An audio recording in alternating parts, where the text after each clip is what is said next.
Dogs को पकड़ने वाली गाड़ी को दिखाया जाता है, जो गली में घूमने वाले स्ट्रे डॉग्स को पकड़कर अपने साथ ले जाते हैं। इन्हें एक फैमिली दिखती है जिसमें एक फीमेल डॉग और उसके बच्चे होते हैं। ये उन सबको पकड़कर गाड़ी में पिंजरे में बंद कर देते हैं और उनकी नजर से एक छोटा पपी बच जाता है। जब वो अपने परिवार को गाड़ी में देखता है तो वो गाड़ी का पीछा करता है, लेकिन वो गाड़ी का पीछा नहीं कर पाता और उसका परिवार उससे हमेशा के लिए अलग हो जाता है। वो पूरा दिन अपने परिवार को ढूंढता रहता है, लेकिन उसका परिवार उसे नहीं मिलता। वो हमेशा अपने परिवार से मिलने की उम्मीद में इधर उधर घूमता रहता है और इस तरह से कई महीने बीत जाते हैं और अब वो छोटा पपी बड़ा हो चुका है, लेकिन आज भी वो अपने परिवार को ढूंढ रहा है। उसे एक परिवार की जरूरत है, इसीलिए हमेशा वो उसी रास्ते पर बढ़ता रहता है जिस रास्ते पर वो गाड़ी गई थी, जिस गाड़ी में उसके परिवार को डॉग कैचर अपने साथ ले गए थे। एक दिन वो एक ट्रक में बैठ जाता है और उस ट्रक से वो एक पोर्ट पर पहुंच जाता है जहां पर एक छोटा सा टाउन है। उसे भूख लगती है। वो एक जगह से कुछ खाना लेकर एक दूसरी जगह पर जाता है ताकि आराम से उस खाने को खा सके, लेकिन यहाँ पर एक दूसरा भयानक डॉग है जिसके सूंघने की शक्ति बहुत ज्यादा है। उसे खाने की खुशबू आ जाती है। वो उस छोटे डॉग को भौंककर वहाँ से भगा देता है और उसका खाना खा लेता है। और अब जब वो आगे जा रहा होता है तभी उसके सामने एक छोटा स्कूल का बच्चा आता है जिसका नाम कार्टर है। ये दोनों एक दूसरे को देखते हैं और अगले पल वो कार्टर की आंखों से ओझल हो जाता है। कार्टर देखता है कि वो एक होल के अंदर छुप गया है। कार्टर को समझ में आ जाता है कि उसे भूख लगी होगी, इसीलिए वो उसके लिए कुछ स्ट्रॉबेरीज लेता है और उस होल के बाहर रख देता है, जिसके बाद वो डॉग स्ट्रॉबेरीज को खा लेता है। कार्टर को ये देखकर बहुत अच्छा लगता है। दरअसल वो डॉग से बहुत प्यार करता है और अब कार्टर वहाँ से निकल जाता है, लेकिन कार्टर को पता है कि वो डॉग अब भी उसका पीछा कर रहा है, इसीलिए रास्ते में वो अलग अलग जगह पर उसके लिए स्ट्रॉबेरीज रख रहा होता है। और अब वो अपनी बहन को, जिसकी डांस क्लास होती है, लेकर बस स्टॉप पर जाता है, जहाँ पर बस आने के बाद ये दोनों के दोनों बस में बैठ जाते हैं, लेकिन वो डॉग भी इनका पीछा करते हुए बस में बैठ जाता है, जिस बारे में कार्टर को और उसकी बहन को कुछ पता नहीं चलता। और वे दोनों के दोनों एक स्टॉप पर उतरते हैं और एक वॉच की दुकान में जाते हैं जो मिस्टर किंग नाम के आदमी की है। दरअसल यहाँ पर इनके पिता की एक घड़ी है। जब इनके पिता की तबीयत खराब थी तो इनकी मॉम ने इस घड़ी को यहाँ पर बेच दिया था। हालांकि अब इनके पिता की मृत्यु हो चुकी है, लेकिन ये अपने पिता की घड़ी को खरीद कर वापस अपनी मॉम को देना चाहते हैं। इसीलिए इन्हें जो भी पॉकेट मनी मिलती है ये मिस्टर किंग के पास जमा करवाते हैं, ताकि जब पैसे पूरे हो जाएं तो ये अपने पिता की घड़ी को वापस लेकर अपनी मॉम को गिफ्ट कर सके। बाहर अब भी वो डॉग होता है जो पीछा करते हुए यहाँ तक पहुँच गया है। वो अंदर इन दोनों को देख रहा होता है। कार्टर की बहन मिस्टर किंग से कहती है कि आप इस घड़ी को प्लीज किसी को मत बेचना। वो कहते हैं कि अगर मुझे इसके अच्छे पैसे मिल गए तो मैं इस घड़ी को बेच दूंगा। इसके बाद ये दोनों भाई बहन यहाँ से चले जाते हैं और इनके जाने के बाद मिस्टर किंग उस घड़ी को अंदर रख देते हैं और अब ये दोनों के दोनों अपने घर पहुँच जाते हैं। वो डॉग भी इनका पीछा करते हुए इनके घर तक पहुँच जाता है, पर कार्टर ने घर के दरवाजे को बंद कर दिया होता है। पर ये डॉग बहुत ही इंटेलिजेंट है। ये एक बहुत बड़े गार्बेज के बॉक्स को खिसकाकर सीढ़ियों के पास ले जाता है और पीछे वाले रास्ते से ऊपर चला जाता है। वहाँ पर एक विंडो होती है जहाँ से कार्टर को घर के अंदर देखता है। कार्टर भी इस डॉग को देख लेता है और देखकर हैरान हो जाता है, जिसके बाद कार्टर और उसकी बहन इस डॉग को घर के अंदर ले आते हैं। इससे बहुत ही बदबू आ रही होती है, इसीलिए ये इस डॉग को नहलाते हैं। पर इन्हें पता है कि ये इस डॉग को घर के अंदर नहीं रख सकते, क्योंकि इनकी मॉम जो दिन भर इनकी परवरिश के लिए काम करती है ताकि पैसे कमा सके, वो कभी घर में डॉग रखना अलाउड नहीं करेगी। इसीलिए अपनी मॉम के आने से पहले ये दोनों के दोनों डॉग को छुपा देते हैं। रात को जब ये तीनों के तीनों डिनर कर रहे होते हैं तो खाने की खुशबू से डॉग वहाँ पर आ जाता है। पर इससे पहले कि कार्टर की मॉम उस डॉग को देखती, ये दोनों भाई बहन अपनी मॉम के माइंड को डाइवर्ट करने के लिए इधर उधर की बातें करना शुरू कर देते हैं, जिस वजह से उनकी मॉम उस डॉग को नहीं देख पाती। पर आज वो अपने बच्चों के बिहेवियर से बहुत हैरान होती है। अब रात को दोनों के दोनों उस डॉग को अपने कमरे में ले जाते हैं, जहाँ पर ये उसका नाम बेंजी रखते हैं। अगली सुबह कार्टर की मॉम जब उसके कमरे में आती है तो वो बेंजी को देख लेती है। उसे समझ में आ जाता है कि रात को उसके बच्चे अजीब सा बिहेव क्यों कर रहे थे और अब वो अपने बेटे कार्टर को स्ट्रिक्टली कहती है कि तुम्हें इस डॉग को घर से बाहर छोड़ कर आना होगा। मैं इस डॉग की जिम्मेदारी नहीं ले सकती।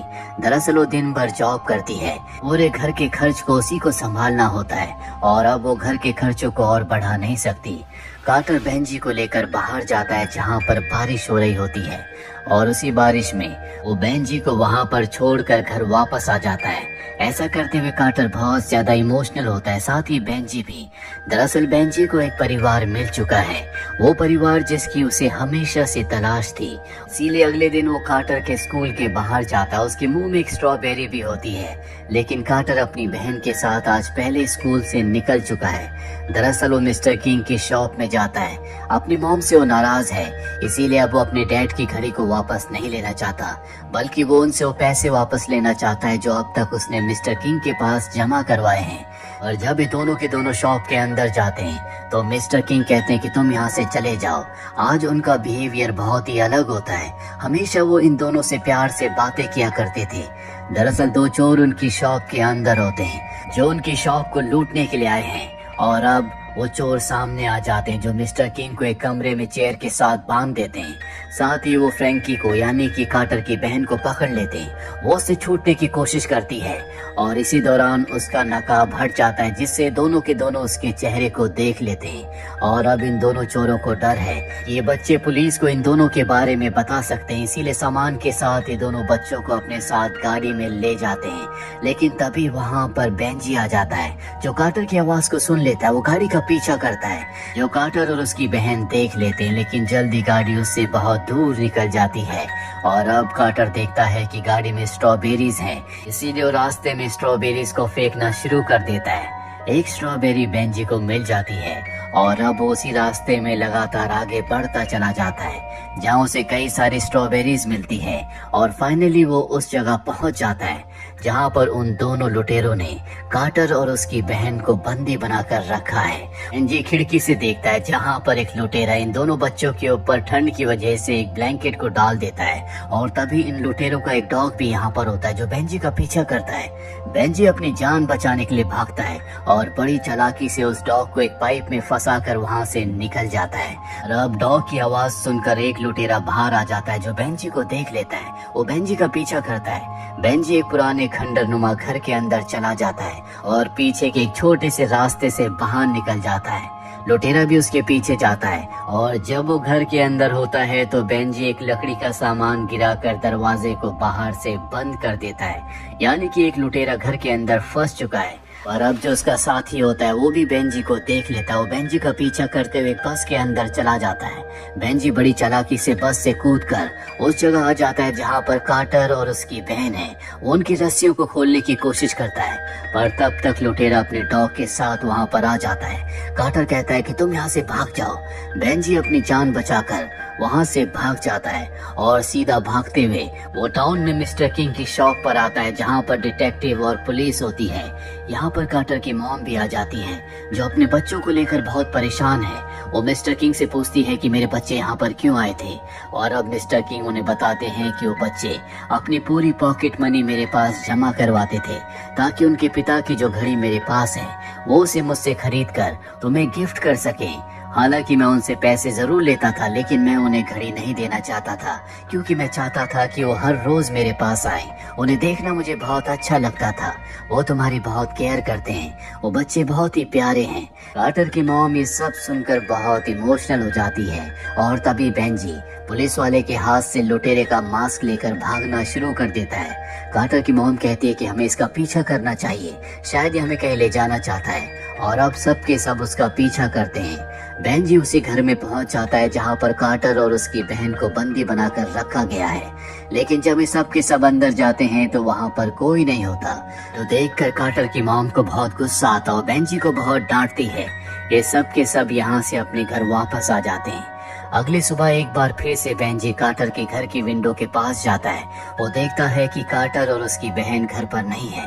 वो उन दोनों के लिए बहुत परेशान है, इसीलिए वो एक शॉप से खाना चुराता है और कचरे के ढेर के पास जाता है जहाँ पर वो खतरनाक डॉग रहता है जिसके सूंघने की शक्ति बहुत ज्यादा है।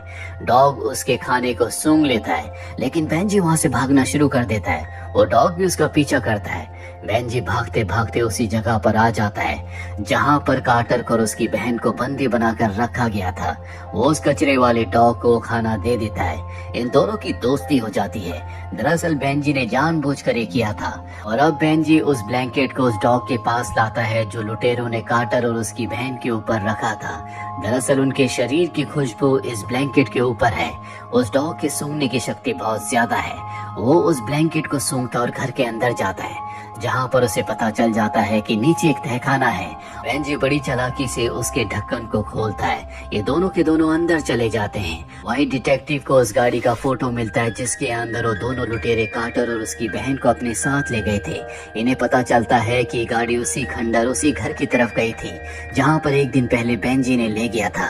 ये समझ जाते हैं कि हो ना हो बच्चे वहीं पर हैं और अब एक बार फिर से ये उस घर में पहुंच जाते हैं। देखते हैं कि वहाँ पर एक तहखाने का रास्ता खुला है। जब ये अंदर जाते हैं तो वहाँ पर अंडरग्राउंड बहुत बड़ा रास्ता होता है। ये उसके अंदर जाते हैं। डिटेक्टिव कहता है कि मुझे पता है कि ये रास्ता कहाँ जाता है। दरअसल ये पोर्ट का रास्ता है, इसीलिए वो बाहर आकर गाड़ी से पोर्ट की तरफ निकल पड़ता है। वहीं बेंजी और उसके साथ दूसरे डॉग को दिखाया जाता है जो कार्टर और उसकी बहन को ढूंढते ढूंढते पोर्ट तक पहुंच जाते हैं। इन दोनों को पता चल जाता है कि बच्चे कमरे के अंदर है जहां पर एक लुटेरा है और दूसरा लुटेरा जो सामान उसने मिस्टर किंग की शॉप से चुराया है उसका सौदा करने के लिए गया है। और अब बेंजी देखता है कि लुटेरों का जो डॉग है वो घर के बाहर पहरा दे रहा है, इसीलिए वो उसे अपने पीछे भगाता है और बड़ी चालाकी से भागते भागते वो उसे पानी में गिरा देता है। लुटेरों का डॉग जब पानी से बाहर निकलता है तो वहाँ पर दूसरा डॉग होता है जो बेंजी का साथी है। वो डॉग उससे डरकर वहीं पर लेट जाता है। बेंजी भागकर उस तरफ जाता है जहाँ पर कार्टर और उसकी बहन है, लेकिन अब एक लुटेरा उन्हें शिप में ले जा चुका है। दरअसल वो अपने दूसरे साथी को जो उसका भाई है धोखा देकर सारे पैसे लेकर यहाँ से अकेले ही बच्चों के साथ निकलना चाहता है। उसका भाई बाहर होता है, तभी वहाँ पर डिटेक्टिव आ जाता है जो उससे बच्चों के बारे में पूछता है। वो कहता है कि मुझे बच्चों के बारे में कुछ नहीं पता और अगले पल वो वहाँ से भागने की कोशिश करता है। डिटेक्टिव समझ जाता है कि यही अपराधी है, इसीलिए वो उसे पकड़ लेता है और पुलिस को भी यहाँ पर बुला लेता है। पुलिस की गाड़ी के सायरन को सुनकर वो शिप जिसके अंदर बच्चे और एक लुटेरा है उस शिप को लेकर यहाँ से भागने की कोशिश करते हैं, लेकिन शिप की रस्सी नहीं खुली होती, इसीलिए एक झटके के साथ शिप वहीं पर रुक जाता है। बेंजी को पता चल जाता है कि कार्टर और उसकी बहन शिप के अंदर है क्योंकि उसने कार्टर की आवाज को सुन लिया था और अब वो उस रस्सी से जो कि शिप के साथ बंधी हुई होती है शिप के अंदर जाने की कोशिश करता है। और जब वो शिप तक पहुंच जाता है तो उसके सामने लुटेरा आ जाता है जो उस पर हमला करना चाहता है, पर इससे पहले कि वो ऐसा कर पाता बेंजी उसके ऊपर जंप करता है। वो बेंजी को पकड़कर एक तरफ फेंकता है जिससे बेंजी को चोट आती है। बेंजी वहीं पर गिरकर बेहोश हो जाता है, लेकिन लुटेरा भी पानी में गिर जाता है। यहाँ पर वो डीलर भी होता है जिसका एक शिप है जिसने चोरी का सारा सामान खरीदा है। उसने कार्टर को पकड़ा हुआ होता है। कार्टर उसके ऊपर हमला करके बाहर आ जाता है जहाँ पर वो बेंजी के पास जाता है। बेंजी पूरी तरह से निढाल होता है। कार्टर, उसकी मॉम और कार्टर की बहन ये सब के सब बहुत इमोशनल हो जाते हैं। कार्टर की मॉम को भी अपनी गलती का एहसास होता है। दरअसल बेंजी ने कार्टर और उसकी बहन को बचाने के लिए अपनी जान तक न्यौछावर कर दी। इन सब को लगता है कि बेंजी मारा जा चुका है, लेकिन तभी बेंजी अपनी आंखें खोलता है। वो अब भी जिंदा होता है, जिसे जिंदा देखकर सब के सब बहुत खुश हो जाते हैं। कार्टर की मॉम तय करती है कि वो बेंजी को अपने साथ रखेगी। बेंजी भी अब उनके परिवार का हिस्सा बन चुका है। यहाँ पर जितने भी लुटेरे होते हैं उन सबको पुलिस पकड़ लेती है और इसी के साथ ही फिल्म ये कहानी यहीं पर खत्म हो जाती है। उम्मीद करते हैं कि ये कहानी आपको पसंद आई होगी।